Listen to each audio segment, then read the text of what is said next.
And ఏంటో మనతో పాటు ప్రేమ్ గాంధీ గారు జాయిన్ అవుతున్నారు బీజేపీ పార్టీ నుంచి. నమస్తే అండి ప్రేమ్ గారు. మీ పార్టీ స్టాండ్ ఏంటి? ఓకే, మద్దతు అయితే ఇచ్చారు, ఎలా ఉండబోతుంది? కలిసికట్టుగా ఐక్యంగా వెళ్ళి సాధించుకొస్తారా చట్టాన్ని? ముందుగా 24/7 ప్రేక్షకులకు అలాగే వివిధ పార్టీ నుంచి నాయకులకు విశ్లేషకులు అందరికీ నమస్కారం. మనం ఇక్కడ వాస్తవాలు మాట్లాడాల్సినటువంటి అవసరం ఉంది.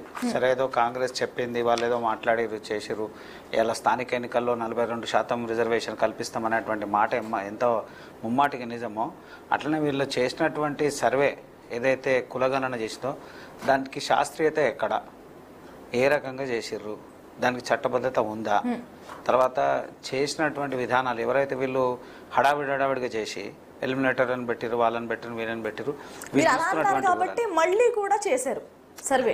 మేమేమంటున్నాము, వాళ్ళు చెప్పడము చేయడం అనేది కాకుండా శాస్త్రీయబద్ధత ఎక్కడ ఉన్నది, చట్టపరంగా దానికి చట్టబద్ధత ఉందా వీళ్ళు చేసినటువంటి సర్వేలా. ఒక ఎలిమినేటర్ పోయి, ఉదాహరణకు ఎలిమినేటర్ వచ్చి మన ఇంటికి వచ్చి మనల్ని వివరాలు అడిగిండు. మన వివరాలు తీసుకొని అవి నిజమా అబద్ధమా అవి ఏమున్నాయని చెప్పి ఆయన ఎక్కడ కూడా క్రాస్ చెక్ చేయలేదు. మన దగ్గరకు వచ్చి మనల్ని అడిగిండు. మనం బీసీ అంటే బీసీ రాసుకుంటాడు, మనం ఓసీ అంటే ఓసీ రాసుకుంటాడు, మనం ఏదంటే అది రాసుకుంటాడు. అది శాస్త్రీయతనైనా దాన్ని అది ఎంతవరకు సమంజసం? ఎందుకంటే గతంలో బీఆర్ఎస్ పార్టీ చేసినటువంటి చట్టబద్ధత లేదు అంటున్నారు, ఇప్పుడు ఈ చట్టబద్ధత లేదు, పూర్తి శాస్త్రీయత కూడా లేదు. దేశవ్యాప్తంగా మేము ఎక్కడ కూడా ప్రస్తావించలేదు. దానికి గల కారణాలు ఉన్నాయి. ఇవాళ దేశంలో ఉన్నటువంటి 140 కోట్ల జనాభాలో 1500 పైన ఉన్నటువంటి కులాలు, అందులో ఉపకులాలు 25,000 ఉపకులాలు ఉన్నాయి. ఒక్కొక్క కులం ఒక్కొక్క రాష్ట్రంలో ఒక్కొక్క కేటగిరీకి వస్తూ ఉంది. ఇక్కడ ఉన్నటువంటి బీసీ ఉత్తరాది కొన్ని రాష్ట్రాల్లో ఓసీ ఉన్నారు, అక్కడ ఉన్నటువంటి ఓసీ ఇక్కడ రాష్ట్రాలలో బీసీ ఉన్నటువంటి దాఖలాలు ఉన్నాయి. వృత్తులను బట్టి అప్పుడు కులాలు నిర్ణయించినప్పుడు ఒక ప్రాంతాన్ని బట్టి చాలా మార్పులు వచ్చినాయి. అవన్నీ అక్కడ ప్రాంతం బట్టి కులాల్లో నెంబర్స్ మారినప్పుడు రిజర్వేషన్స్ కూడా మారుతూ ఉంటాయి కాబట్టి పెద్ద క్లాషెస్ రావు. లేదు, దాన్ని ఏమైనా చెయ్యాలి అని అంటే రాష్ట్ర ప్రభుత్వం చేసి కేంద్రం దగ్గరకు వచ్చినప్పుడు కేంద్రం దాని మీద ఏం చేయాలన్నట్టు ఆలోచించాలి తప్ప దేశవ్యాప్తంగా జరగడం అసాధ్యమైనటువంటి విషయం. ఏ రాష్ట్రానికి సంబంధించి ఆ రాష్ట్రానికి ఉన్నటువంటి కులాలు వేరు. ఇక్కడ ఉన్నటువంటి కులాలు ఉత్తరాది రాష్ట్రాలు ఉండాలని లేదు, ఉత్తరాది రాష్ట్రాలు ఉన్నటువంటి కులాలు ఇక్కడ ఉండాలని లేదు. ఏ కులం ఏ కేటగిరీకి వస్తుందని పూర్తి శాస్త్రీయత లేదు. ఎందుకంటే ఇక్కడ ఉన్నటువంటి కొన్ని కులాలు ఉత్తరాది రాష్ట్రాలకు ఉన్నటువంటి పరిస్థితులు వేరు. అక్కడ ఉన్నటువంటి ఓసీలు ఇక్కడ బీసీలు అయినటువంటి దాఖలాలు ఉన్నాయి. అందుకోసమే అది దేశవ్యాప్తంగా ఉండేటువంటి అంశం కాదు. అదేమని ఉంటే రాష్ట్రాల వారిగా చేయాల్సినటువంటి పని, దాని మీద వారు చేయాల్సినటువంటి అవసరం ఉంది.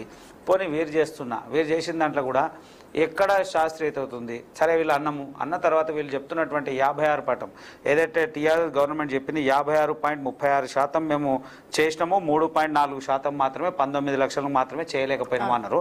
ఈ చెప్పిన దాంట్లో ఇంట్లో ముస్లింల వాటా ఎంత అది తేల్చాల్సిన అవసరం కూడా ఉంది కదా. ముస్లింల ముసుగులో బీసీలకు అన్యాయం జరుగుతూ ఉంది. దాన్ని ఎవరు అడగాలి, ఎవరు మాట్లాడాలి? పూర్తి చట్టబద్ధత ఎక్కడున్నది? నిజంగా వీళ్ళు 100% ఏదైతే తెలంగాణ ప్రభుత్వము బీసీ కులగణనదో దాన్ని కొంత సమయం తీసుకొని శాస్త్రబద్ధంగా చేసి ఎంతమంది ఉన్నారు, నిజంగా కూడా బీసీ సామాజిక వర్గాలు ఏ సామాజిక వర్గానికి వస్తామని చేస్తాము. ఉదాహరణకి ఈ మున్నూరు కాపు అనేటువంటి సామాజిక వర్గం ఉంటుంది. మున్నూరు కాపు అని మన రాష్ట్రంలో ఉంటుంది. మున్నూరు కాపు సామాజిక వర్గం సంబంధించినటువంటి వ్యక్తులు ఎలిమినేటర్ రాసినప్పుడు మున్నూరు కాపు అనేసరికి రెడ్డి రాసుకున్న వైద్య దాఖలాలు కనబడతాయి. కొంతమంది రెడ్డి అని అంటారు. మరి అది వాళ్ళది ఏ కేటగిరీలకు పెట్టిండ్రు, వాళ్ళని ఎట్లా తీసుకొని వచ్చారు? డిస్టర్బెన్సెస్ అలాంటి తప్పులు ఉంటాయి కానీ ప్రభుత్వము ఏదైతే ఒక పని చేయాలనుకున్నప్పుడు కనీసం ఎవరైతే వీళ్ళు ఎలిమినేటర్లు అన్నారో ఎలిమినేటర్లు ఒక నెల ముందు ఏమైనా ట్రైనింగ్ ఇచ్చిర్రా, ఏం నేర్పించాలనుకున్నారు, ఏం సేకరించాలనుకుంటున్నారు? నేనేమనుకుంటున్నా అంటే అది ఒకవేళ నిజంగా కూడా ప్రభుత్వం దగ్గర పూర్తి డాటా ఉంటుంది. ప్రభుత్వం దగ్గర ఏదో రకంగా జనాభాలో ఉన్నటువంటి ప్రతి అంశంలో ప్రత్యక్షంగా పరోక్షంగా ఏదో ఒక రకంగా ఖచ్చితంగా పూర్తి వివరాలు ఉంటాయి. ఉన్నప్పుడు ప్రభుత్వమే సేకరించి ఆ ఇంటికి వచ్చి ఆల్రెడీ ఉన్న వివరాలను అడిగేటువంటి ప్రయత్నం చేయాలి.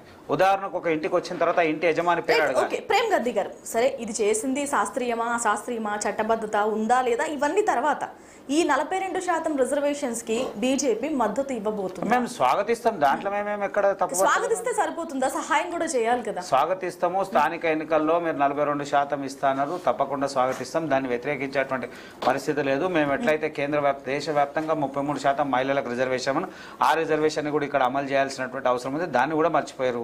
33% రిజర్వేషన్ అమలు చేయాలి, దాని మీద బిల్లు ఎందుకో పెట్టరు? దాని మీద కూడా పెట్టాలి కదా.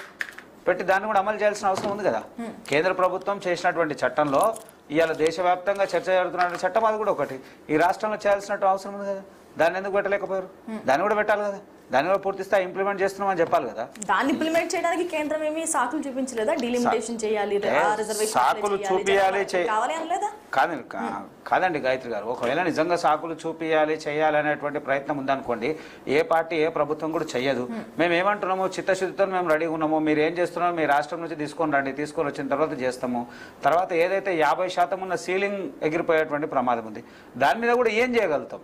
దేశవ్యాప్తంగా ఇలా ఏదో ఒక రాష్ట్రం తెలంగాణ రాష్ట్రానికి సంబంధించిన అంశం మాట్లాడమో లేదా వేరే రాష్ట్రానికి సంబంధించిన అంశం కాదు. దేశవ్యాప్తంగా ఉన్నటువంటి 29 రాష్ట్రాలకు సంబంధించినటువంటి 140 కోట్ల జనాభాకు సంబంధించినటువంటి అంశము.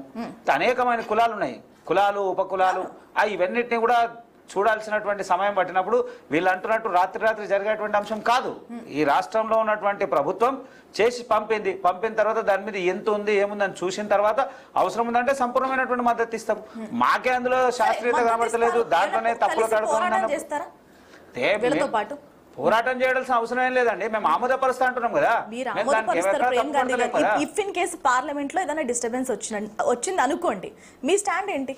ఏ స్టాండ్ కాదు, అసలు పార్లమెంట్ విషయం వరకు రావాలి కదా, ఆడ వరకు బండి అయితే రావాలి కదా, ఆడదాకా వచ్చే పరిస్థితి వచ్చినప్పుడు ఆలోచిస్తాం కదా. బండి ఆడదాకా రాదు, ఇప్పుడేం మాట్లాడతాం. రైట్. మనతో పాటు బీఆర్ఎస్ రాష్ట్ర అధికార